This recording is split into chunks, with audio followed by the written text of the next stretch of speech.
Você já ouviu falar sobre a expressão "o acordado prevalece sobre o legislado"? Quando consultamos a CLT no título 4 sobre convenção coletiva, ela nos traz o seguinte: a convenção coletiva de trabalho é o acordo de caráter normativo pelo qual dois ou mais sindicatos representativos de categorias econômicas e profissionais estipulam condições de trabalho aplicáveis no âmbito das respectivas representações às relações individuais de trabalho. O inciso 1º diz: é facultado aos sindicatos representativos das categorias profissionais celebrar acordos coletivos com uma ou mais empresas da correspondente categoria econômica, que estipulem condições de trabalho aplicáveis no âmbito da empresa ou das empresas acordantes as respectivas relações de trabalho.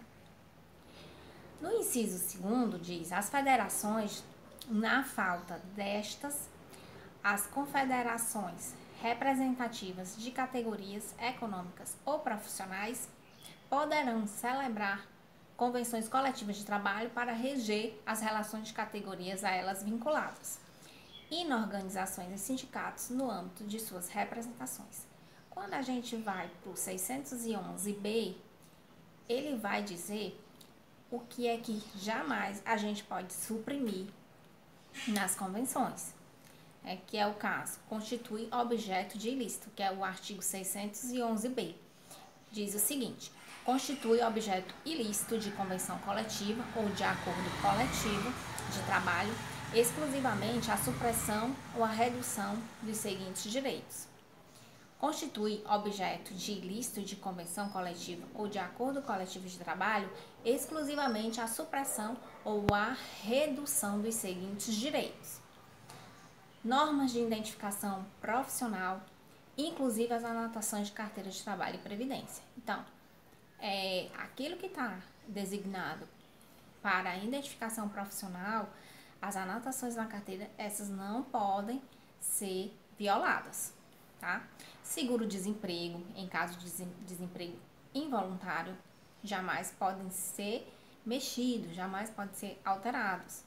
Valor dos depósitos mensais da indenização rescisória do fundo de garantia, né? Aquela questão de fazer acordo que não está previsto em lei, não é lícito. Salário mínimo, né? Que no mínimo que o empregador ele deve remunerar o seu empregado é com salário mínimo. Então, se ele fizer inferior, a não ser casos diferenciados, né? Como menor aprendiz, mas assim, a hora salarial ela tem que ser baseada no salário mínimo.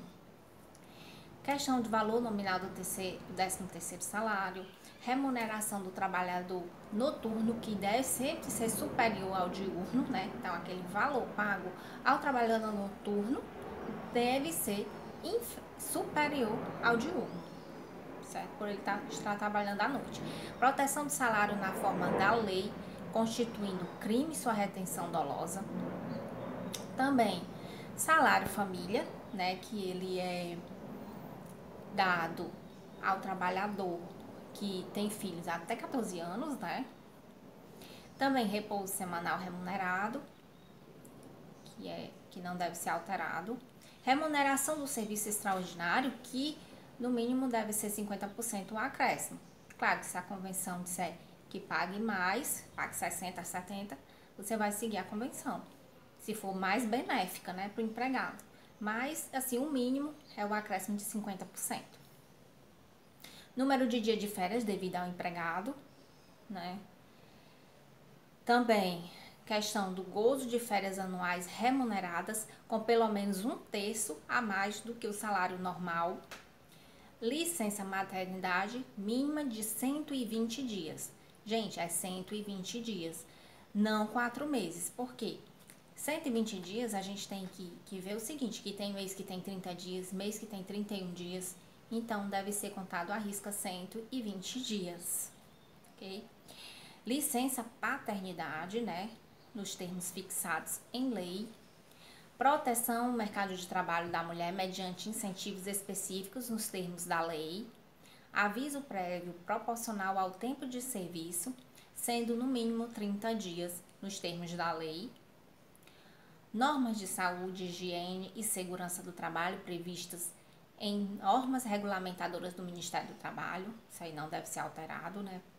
Adicional remuneração para atividades penosas, insalubres e perigosas, aposentadoria, seguro contra acidentes de trabalho a cargo do empregador, também ação quanto aos créditos resultantes das relações de trabalho com prazo prescricional de 5 anos para os trabalhadores urbanos e rurais, até o limite de 2 anos após a extinção do contrato de trabalho, proibição de qualquer discriminação no tocante a salário, a critérios de admissão no trabalhador com deficiência, proibição do trabalho noturno, perigoso ou insalubre a menores de 18 anos, de qualquer trabalho a menores de 16 anos, salvo na condição de aprendiz, que na lei de aprendizagem, ela informa que a partir dos 14 anos a pessoa pode ser menor aprendiz, mas aí tem uma lei, né, específica. Medidas de proteção da criança e adolescentes, igualdade de direito entre os trabalhadores com vínculo empregatício permanente e o trabalhador avulso, liberdade de associação profissional ou sindical do trabalhador, inclusive o direito de não sofrer, sem sua expressa prévia anuência, qualquer cobrança ou desconto salarial estabelecida em convenção coletiva ou acordo coletivo de trabalho. Então, não pode ser feito nenhum desconto que não esteja previsto em lei, né? Direito de greve, competindo aos trabalhadores decidir sobre a oportunidade de exercê-lo e sobre os interesses que devam, por meio, se defender. Também, definição legal sobre os serviços ou atividades essenciais e disposições legais sobre o atendimento das necessidades inadiáveis da comunidade em caso de greve, tributos e outros créditos de terceiros. Também há disposição previstas nos artigos 373-A, 390, 392, 392-A, 394, 394-A, 395, 396 e 400 desta consolidação. E o parágrafo único diz o seguinte: regras sobre a duração do trabalho e intervalos não são consideradas como normas de saúde, higiene e segurança do trabalho para os fins dos dispostos deste artigo. Então, estes são os itens que não devem ser alterados. Então, muito cuidado, sempre observar, né, se aquilo que você vai mexer não vai afetar a vida do trabalhador. E sempre para a solução mais benéfica.